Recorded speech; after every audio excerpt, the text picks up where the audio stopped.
విజయనగరం జిల్లాకు చెందిన మహిళా మంత్రి వరుస వివాదాలతో ఉక్కిరిబిక్కిరవుతున్నారు. వైఎస్ జగన్ను విమర్శించి మంత్రి పదవి కాపాడుకుందామనే ఫార్ములాతో రెచ్చిపోతూ వివాదాలు కొని తెచ్చుకుంటున్నారు. జిల్లాలోని తోటి ఎమ్మెల్యేలతోనూ గిల్లి కజ్జాలు పెట్టుకుంటున్నారు. జిల్లా టీడీపీలో ఇప్పుడు ఆ మంత్రి ఒంటరయ్యారు. ఆమె శాఖకు చెందిన చీఫ్ ఏసీబీకి చిక్కారు. మహిళా ఉద్యోగిపై అత్యాచారం కేసులో పీఏ ఇరుక్కున్నాడు. తాజాగా కొడుకు కాయ్ రాజా కాయ్ అంటూ దొరికిపోయాడు. ఆ కాంట్రవర్సీ మంత్రిపై ప్రత్యేక కథనం. గిరిజన హాస్టల్స్ లో చదివే బిడ్డలకు జ్వరాలు వచ్చాయంటే నాకు జ్వరం వచ్చింది, నేనెవరికి చెప్పుకోవాలని బాధ్యతారహితంగా సమాధానమిచ్చి సొంత ప్రభుత్వాన్ని ఇరకాటంలో పెట్టిన గిరిజన సంక్షేమ శాఖ మంత్రి గుమ్మడి సంధ్యారాణి వరుస వివాదాల్లో కూరుకుపోతున్నారు. మంత్రి వ్యవహార శైలి నచ్చక చంద్రబాబు పార్వతీపురం మన్యం పర్యటనలో ఆమెను దూరం పెట్టారు. కేబినెట్ మీటింగుల్లో కూడా ఆమెపై అసహనం వ్యక్తం చేస్తున్నట్లు తోటి మంత్రుల మధ్య చర్చ సాగుతోంది.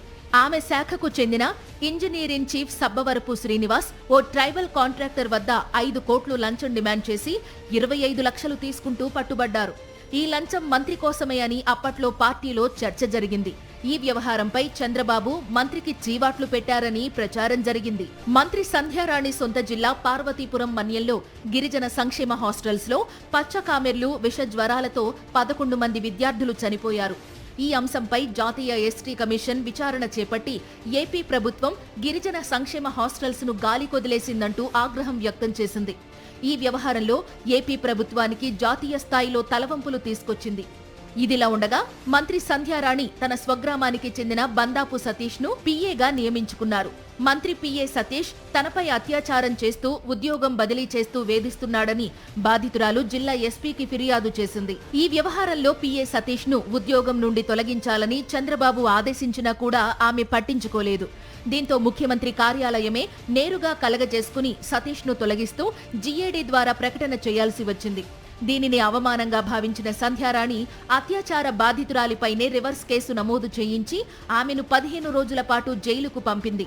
బాధితురాలు తప్పుడు కేసు వేసిందని చంద్రబాబును నమ్మించే ప్రయత్నం చేసినా ఆయన అంగీకరించలేదని తెలిసింది.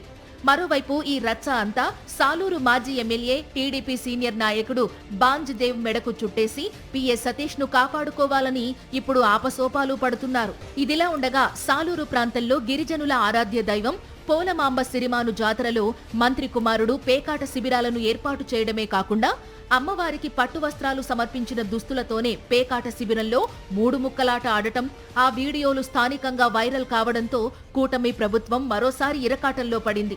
ఈ వ్యవహారంపై ఇంటెలిజెన్స్ నివేదిక ఇవ్వాలని నేరుగా చంద్రబాబు ఆదేశించినట్టు తెలుస్తోంది. గుమ్మడి సంధ్యారాణి చుట్టూ అలుముకుంటున్న వివాదాలు కూటమి ప్రభుత్వానికి సమస్యగా మారుతున్నాయి.